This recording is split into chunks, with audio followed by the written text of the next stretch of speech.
apa kabar? Saatnya Anda menyimak berita Semarang bersama saya, Auriga Agustina. Sejumlah berita menarik akan kami sajikan untuk Anda. Berikut 3 berita utama hari ini.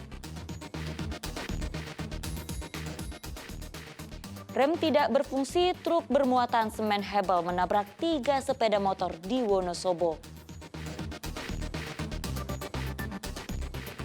Petani bawang di Kabupaten Brebes tak luput dari sosialisasi pemilu 2024. Menyambut datangnya bulan Ramadan, Pasar Dukderan kembali digelar di kawasan alun-alun Kota Semarang.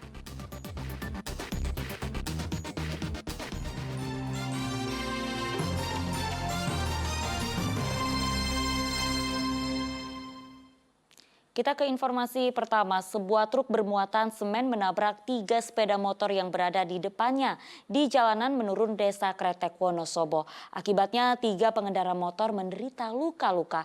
Kecelakaan disebabkan rem truk tidak berfungsi.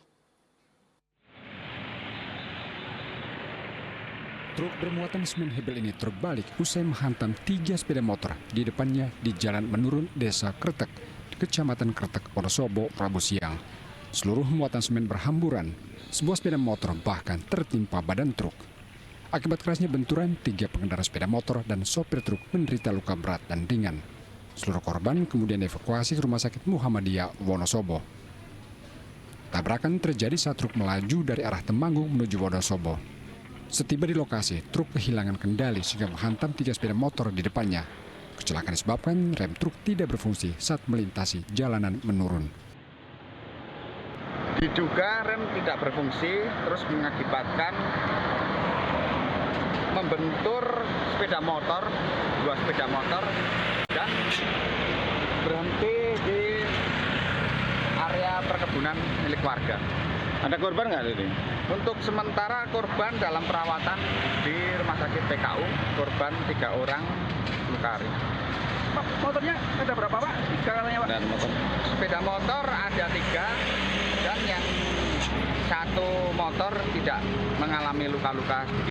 Untuk penyelidikan lanjutan, 3 sepeda motor dan truk dievakuasi ke kantor Satlantas Kepolisian Resor Wonosobo. Wahyudiono melaporkan dari Kabupaten Wonosobo. Ya, warga memblokade akses jalan masuk ke sebuah kandang ayam di Desa Kedung Sari, Kudus karena menebar bau busuk dan menimbulkan banyak lalat. Aksi blokade sebagai puncak kekesalan warga lantaran pemerintah desa tidak pernah menggubris keluhan warga.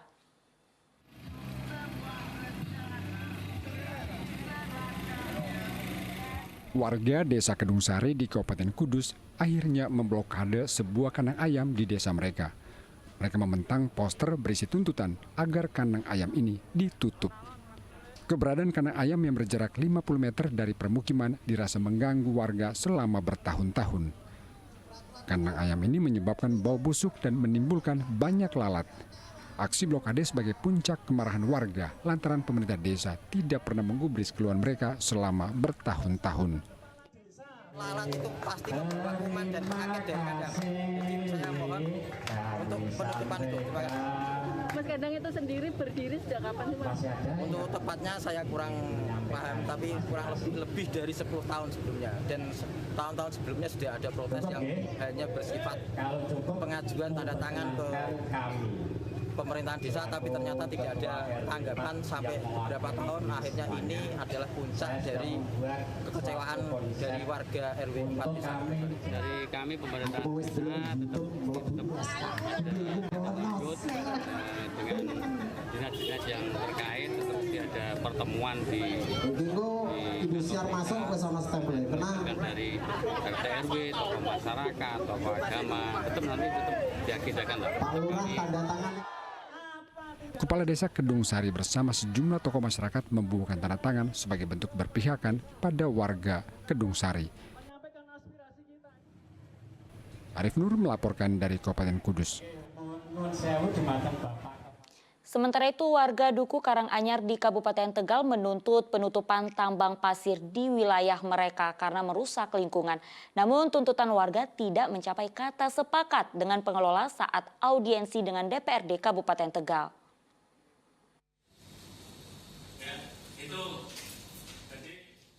Puluhan warga Duku Karanganyar, Desa Krupuk Selatan, Kecamatan Margasari, Kabupaten Tegal, beraudiensi dengan Komisi 2 DPRD Kabupaten Tegal Rabu siang.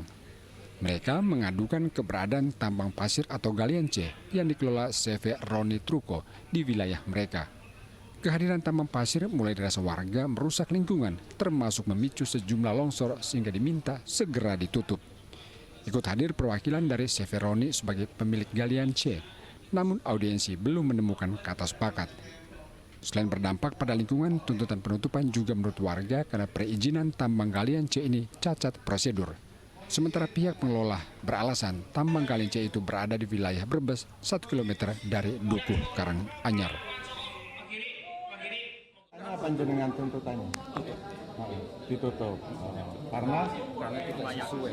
Karena tidak sesuai. Tidak sesuai. Ya prosedur-prosedur yang ada. Sudah disebutkan yang dikhawatirkan warga itu. Ya, yang pertama longsor, terus lahan pertanian, terus lahan pertanian. Sudah itu. Nah, perizinan itu terbit di dalamnya ada kajian komprehensif, ada persyaratan-persyaratan muncullah terbit. Nah, sesudah izin terbit kami terganggu oleh pernyataan bahwasanya areal usaha kami bukan di wilayah Pedukuhan Karanganyar. Nah, kami adalah pemilik tambang itu resmi dan sah. Nanti panjenengan boleh. Sementara pihak pengelola beralasan tambang galian C itu berada di wilayah Brebes 1 km dari Dukuh Karanganyar. Karena tidak ada kata sepakat, DPRD Kabupaten Tegal meminta warga dan pengelola galian C untuk melanjutkan rembuk bersama mencari solusi terbaik. Kuncoro Wijayanto melaporkan dari Kabupaten Tegal. Ya, ratusan warga di Kabupaten Tegal berunjuk rasa di depan kantor Dinas Pendidikan menolak berbagai aksi tawuran pelajar. Masa menuntut agar sekolah yang siswanya terlibat tawuran ditutup dan kepala sekolahnya dicopot. Warga dari Aliansi Masyarakat Peduli Pendidikan Anti Kekerasan Kabupaten Tegal membawa berbagai spanduk berisi kecaman atas berbagai peristiwa tawuran pelajar di Kabupaten Tegal. Aksi sebagai bentuk keprihatinan karena tawuran pelajar kian marak. Warga juga menilai pemerintah dan aparat seperti tidak berdaya lantaran di sejumlah kasus tawuran jatuh korban jiwa. Karena itu warga meminta Bupati untuk mengambil langkah terobosan berani dengan menutup sekolah yang siswanya terlibat tawuran. Langkah ini diambil agar pihak sekolah serius membina anak didiknya. Aksi ini sebagai puncak kekesalan warga lantaran pada Kamis 9 Maret 2023 lalu tawuran pelajar menyebabkan putra anggota DPRD Kabupaten Tegal meninggal dunia. Anggap sebagai bentuk kepedulian terhadap pendidikan di Kabupaten Tegal. Insya Allah saya dengar, saya baca, saya pelajari dan akan saya sikapi, Mas Toibin. Ya, warga korban banjir di Kabupaten Pati harus menerobos banjir dengan perahu agar bisa mengecek kondisi kesehatan. Sejumlah wilayah di Pati memang masih terendam sehingga akses warga masih sulit.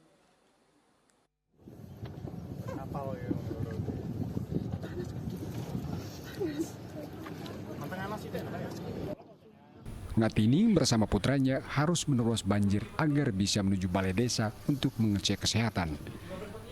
Ngatini beruntung karena aparat gabungan menyediakan perahu baginya. Dusun Biting di Kecamatan Banjarsari Pati, tempat Ngatini tinggal, memang masih terendam banjir setinggi setengah meter. Warga masih kesulitan keluar dusun karena akses jalan juga masih tergenang. Selama banjir berminggu-minggu, warga termasuk Ngatini mulai terserang berbagai penyakit, terutama penyakit kulit. Kulit sakit, matuk, kali gatel-gatel, Mas. Pon pinten dinten niku, Bu? Pun enten sebulan. Sebulan. Jane niku enten sekawan sasi, Mas. Jerone sementen deh sak. 1 meter nggih, Mbak. 1 meter. Sing teng griya niku. Sing teng griya. Dan iki sementara nek teng griya niki nggih perahu napa pripun, Bu?